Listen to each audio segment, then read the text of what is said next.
విక్రమార్క గారికి, మన PCC president Mahesh Kumar Goud గారికి, మరియు నా తోటి మంత్రులకు, ఎమ్మెల్యేలకు, ఎంపీలకు, మరి ఇతర ప్రజాప్రతినిధులకు, అదేవిధంగా ఈ కార్యక్రమాన్ని ఇంత విజయవంతం చేయడానికి అహర్నిశలు పనిచేసినటువంటి కలెక్టర్స్కి, కమిషనర్కు, సిపి గారికి మరియు ఇతర అధికార బృందానికి, ఈ కార్యక్రమానికి వివిధ ప్రాంతాల నుంచి విచ్చేసినటువంటి మహిళా సోదరీమణులకు, నాయకులకు, కార్యకర్తలకు, పత్రికా సోదరులకు, ప్రముఖులందరికీ కూడా నా యొక్క హృదయపూర్వక నమస్కారం.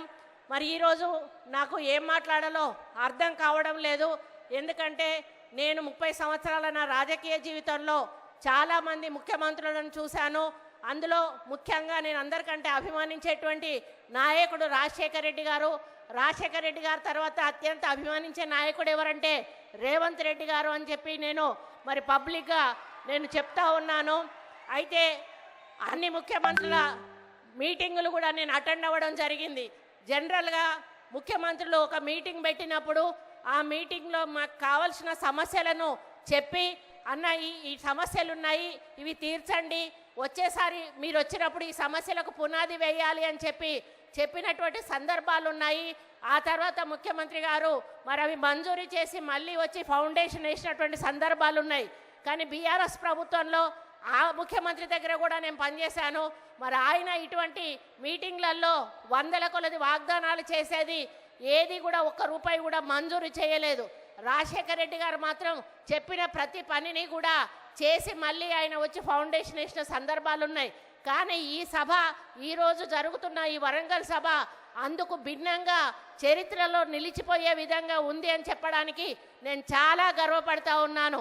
ఎందుకంటే మరి నేను పోయే టైం ఎటువంటిదో, అన్నం మూడు ఎటువంటిదో కానీ నేను ఎప్పుడు పోయి ఏది అడిగినా కూడా చూద్దాంలే అక్క, చేద్దాంలే అక్క అనేటోడు.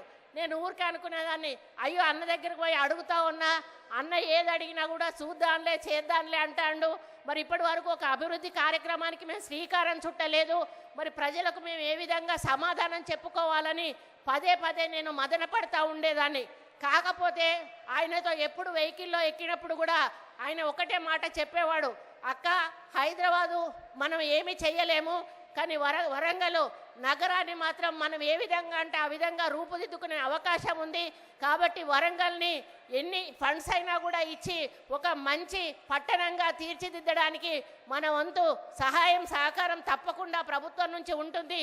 దానికి మాస్టర్ ప్లాన్ అనేది చెయ్యాలని వారు కోరడం జరిగింది. మరి మా ఇన్ఛార్జ్ మినిస్టర్ శ్రీనివాసరెడ్డి గారు ఇక ఆయన పట్టుకున్నాడంటే ఉడుపు పట్టే వదిలిపెట్టాడు. ఇక అధికారుల వెంటపడి వేటాడి మరి మమ్మల్ని పదే పదే రివ్యూ మీటింగ్స్ పెట్టించి మాకు ఒక ప్రణాళిక అంటూ సిద్ధం చేసి ముఖ్యమంత్రి గారి దృష్టికి తీసుకుపోవడం జరిగింది. మరి ముఖ్యమంత్రి 19వ తారీఖు వస్తున్నారు అంటే జనరల్గా ఏదో మహిళలకు సంబంధించిన మీటింగ్ పెట్టి వెళ్ళిపోతారేమో అని నేను అనుకున్నాను. కానీ గత వారం రోజుల నుంచి సెక్రటేరియట్లో జరిగిన హడావిటి అంతా ఇంత కాదు అని చెప్పక తప్పదు. అన్ని డిపార్ట్మెంట్స్ కూడా అలర్ట్ అయిపోయాయి. ఒక డిపార్ట్మెంట్ తర్వాత ఒక డిపార్ట్మెంటు వరంగల్లో ఏమేమి అవసరం ఉన్నాయని చిన్న చిన్న పనులను కూడా చూసి వాటిని వివరాలు తెప్పించుకొని వాటన్నిటికీ కూడా జీవో ఇచ్చి దాదాపు ఈరోజు 4,500 కోట్ల రూపాయల నిధులు విడుదల చేస్తూ జీవోలు ఇచ్చి ఈరోజు ఇక్కడ శంకుస్థాపన కార్యక్రమం చేసినందుకు ఈ వేదిక నుండి మరి సీఎం గారికి హృదయపూర్వక ధన్యవాదాలు మా వరంగల్ ప్రజల తరఫున తెలియజేస్తా ఉన్నానన్నా. మీ నమ్మకాన్ని వమ్ము చెయ్యము. తప్పకుండా ఈ యొక్క వరంగల్ నగరాన్ని పట్టణంగా రూపుదిద్దడానికి ఇక్కడి మంత్రులుగా సీనన్న గారి నాయకత్వంలో మేము తప్పకుండా మీరన్న ఆశయాన్ని సాధించడానికి ముందుకెళ్తాము. అది ఈరోజు ఒక మహిళా ప్రధానమంత్రి ఇందిరాగాంధీ గారి పుట్టినరోజు సందర్భంగా 2 మహిళా మంత్రులం ఇక్కడ ఉన్నాము. ఒక మహిళా మేయర్ ఉంది, ఒక మహిళా ఎంపీ ఉంది. ఈరోజు మహిళా శక్తిని ఇక్కడికి తీసుకొచ్చి వీళ్ళందరి ముందట మాకు వరాల జల్లు కుల్పించినందుకు మీకు ఎల్లవేళలా కూడా రుణపడి ఉంటామని ఈ సందర్భంగా మేము విజ్ఞప్తి చేస్తూ మరి తప్పకుండా ఈ వరంగల్ నగర అభివృద్ధికి, ఎందుకంటే ఎయిర్పోర్ట్ అనేది దశాబ్దాల కళ. ఎయిర్పోర్టు కళను ఎవ్వరు కూడా సహకారం చేయలేకపోయారు. అది ఈరోజు మన రేవంత్ రెడ్డి అన్న వల్ల అవుతుంది. రేపు మనకి ఎయిర్పోర్ట్ వస్తే మనకు కంపెనీలు వస్తాయి, ఇండస్ట్రీస్ వస్తాయి. ఇటు కరీంనగర్ సైడ్ కానీ, ఇటు ఖమ్మం సైడ్ కానీ, ఇటు హైదరాబాద్ సైడ్ కానీ విపరీతమైనటువంటి మనకి ఇండస్ట్రీస్ వచ్చినప్పుడు మన పిల్లలకు ఉద్యోగాలు వస్తాయి. మనము ఆర్థికంగా బాగుపడతాము. ఈ దాని ఎయిర్పోర్ట్ వల్ల చాలా అభివృద్ధి జరుగుతుందనే విషయాన్ని మీ అందరికీ కూడా తెలుస్తూ అండర్ గ్రౌండ్ డ్రైనేజ్ అనేది కూడా మా వరంగల్ ప్రజల కళ, అది కళగానే మిగిలిపోతుంది అనుకున్నా. కానీ ఈరోజు దాన్ని నిజం చేసినందుకు మిమ్మల్ని ఈ వేదిక మీద నుంచి మా ప్రజల తరఫున ధన్యవాదాలు తెలియజేస్తూ, ఇంకా మీరు చాలా శంకుస్థాపనలు చేశారన్న వాటితో వరంగల్ నగరం అంతా కూడా సుందరంగా తీర్చిదిద్దబడుతుంది.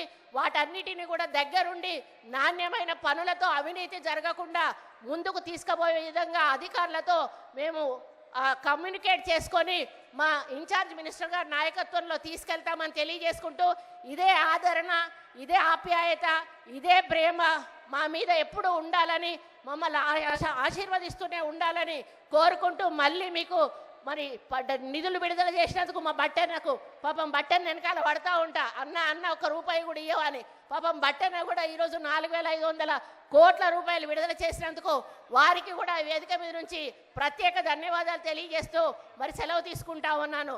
జై కాంగ్రెస్! రేవంత్ రెడ్డి గారి నాయకత్వం, రేవంత్ రెడ్డి గారి నాయకత్వం, జై కాంగ్రెస్! మినిస్టర్ శ్రీనివాస్ రెడ్డి గారు ఇక ఆయన పట్టుకున్నాడంటే ఉడుపు పట్టే వదిలిపెట్టాడు. ఇక అధికారుల వెంటపడి వేటాడి మరి మమ్మల్ని పదే పదే రివ్యూ మీటింగ్స్ పెట్టించి మాకు ఒక ప్రణాళిక అంటూ సిద్ధం చేసి ముఖ్యమంత్రి గారి దృష్టికి తీసుకుపోవడం జరిగింది. మరి ముఖ్యమంత్రి 19వ తారీఖు వస్తున్నారు అంటే జనరల్గా ఏదో మహిళలకు సంబంధించిన మీటింగ్ పెట్టి వెళ్ళిపోతారేమో అని నేను అనుకున్నాను. కానీ గత వారం రోజుల నుంచి సెక్రటేరియట్లో జరిగిన హడావిటి అంతా ఇంత కాదు అని చెప్పక తప్పదు. అన్ని డిపార్ట్మెంట్స్ కూడా అలర్ట్ అయిపోయాయి. ఒక డిపార్ట్మెంట్ తర్వాత ఒక డిపార్ట్మెంటు వరంగల్లో ఏమేమి అవసరం ఉన్నాయని చిన్న చిన్న పనులను కూడా చూసి వాటిని వివరాలు తెప్పించుకొని వాటన్నిటికీ కూడా జీవో ఇచ్చి దాదాపు ఈరోజు 4,500 కోట్ల రూపాయల నిధులు విడుదల చేస్తూ జీవోలు ఇచ్చి ఈరోజు ఇక్కడ శంకుస్థాపన కార్యక్రమం చేసినందుకు ఈ వేదిక మీద నుండి మరి సీఎం గారికి హృదయపూర్వక ధన్యవాదాలు మా వరంగల్ ప్రజల తరఫున తెలియజేస్తా ఉన్నానన్నా. మీ నమ్మకాన్ని వమ్ము చెయ్యము. తప్పకుండా ఈ యొక్క వరంగల్ నగరాన్ని పట్టణంగా రూపుదిద్దడానికి ఇక్కడి మంత్రులుగా సీనన్న గారి నాయకత్వంలో మేము తప్పకుండా మీరన్న ఆశయాన్ని సాధించడానికి ముందుకెళ్తాము. అది ఈరోజు ఒక మహిళ ప్రధానమంత్రి ఇందిరాగాంధీ గారి పుట్టినరోజు సందర్భంగా 2 మహిళా మంత్రులం ఇక్కడ ఉన్నాము. ఒక మహిళా మేయర్ ఉంది, ఒక మహిళా ఎంపీ ఉంది. ఈరోజు మహిళా శక్తిని ఇక్కడికి తీసుకొచ్చి వీళ్ళందరి ముందట మాకు వరాల జల్లు కుల్పించినందుకు మీకు ఎల్లవేళలా కూడా రుణపడి ఉంటామని ఈ సందర్భంగా మేము విజ్ఞప్తి చేస్తూ మరి తప్పకుండా ఈ వరంగల్ నగర అభివృద్ధికి, ఎందుకంటే ఎయిర్పోర్ట్ అనేది దశాబ్దాల కళ. ఎయిర్పోర్టు కళను ఎవ్వరు కూడా సాకారం చేయలేకపోయారు.